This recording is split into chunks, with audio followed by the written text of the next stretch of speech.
नमस्कार मित्रों, क्या आप जानते हैं हरितालिका तीज व्रत के बारे में, जिसे माता पार्वती ने शिव जी को पाने के लिए किया था?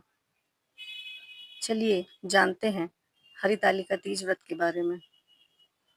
सावन और भाद्रपद मास में आने वाला हरितालिका तीज का व्रत सुहागिन स्त्रियों के लिए सबसे प्रमुख व्रतों में से एक माना जाता है। इस दिन महिलाएं मां पार्वती और भगवान शिव की पूजा करके अखंड सौभाग्य की कामना करती हैं। कहते हैं हरितालिका तीज का व्रत केवल एक दिन का व्रत नहीं है, बल्कि ये माता पार्वती और भगवान भोलेनाथ के दिव्य मिलन की कथा से जुड़ा हुआ है। आइए जानते हैं हरितालिका तीज की पौराणिक कथा। प्राचीन समय में हिमालय की कन्या पार्वती जी ने भगवान शिव को पति रूप में पाने का निश्चय किया। उन्होंने कठोर तपस्या शुरू कर दी, लेकिन माता पार्वती के पिता अपनी पुत्री का विवाह भगवान विष्णु से करना चाहते थे। जब पार्वती जी को यह समाचार मिला तो वह अत्यंत दुखी हुई। उसी समय उनकी सखियों ने उन्हें अपने पिता के निर्णय से दूर ले जाकर घने जंगल में छिपा दिया। इसी कारण इस व्रत का नाम हरितालिका पड़ा।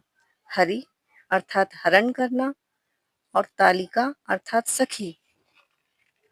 जंगल में पार्वती जी ने निराहार निर्जल रहकर भगवान शिव की कठोर तपस्या की। अंततः उनकी अटूट भक्ति और दृढ़ संकल्प से प्रसन्न होकर भगवान शंकर ने उन्हें अपनी पत्नी रूप में स्वीकार किया। सभी देवतागण उनके विवाह के साक्षी बने। तभी से यह व्रत स्त्रियों के लिए सर्वोपरि माना जाता है।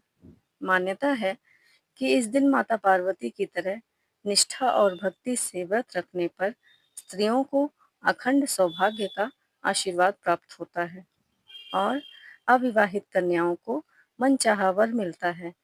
इस दिन स्त्रियां निर्जल और निराहार व्रत रखती हैं, श्रृंगार करती हैं और शिव पार्वती जी की पूजा कर उनका आशीर्वाद प्राप्त करती हैं। मान्यता है कि इस व्रत के प्रभाव से दाम्पत्य जीवन सुखमय और समृद्ध होता है। इस प्रकार हरितालिका तीज व्रत केवल पूजा पाठ का पर्व नहीं है, बल्कि यह स्त्रियों की आस्था, त्याग और समर्पण का प्रतीक है। आप भी इस व्रत को श्रद्धा और भक्ति से करें और अपने जीवन में सुख, शांति और सौभाग्य का अनुभव करें। माँ पार्वती और भगवान भोलेनाथ का आशीर्वाद आप सभी पर बना रहे। अगर आपको यह वीडियो पसंद आई हो तो लाइक, सब्सक्राइब और शेयर करना ना भूलें, जिससे बाकी लोग भी इस व्रत के बारे में जान सकें। Thank you.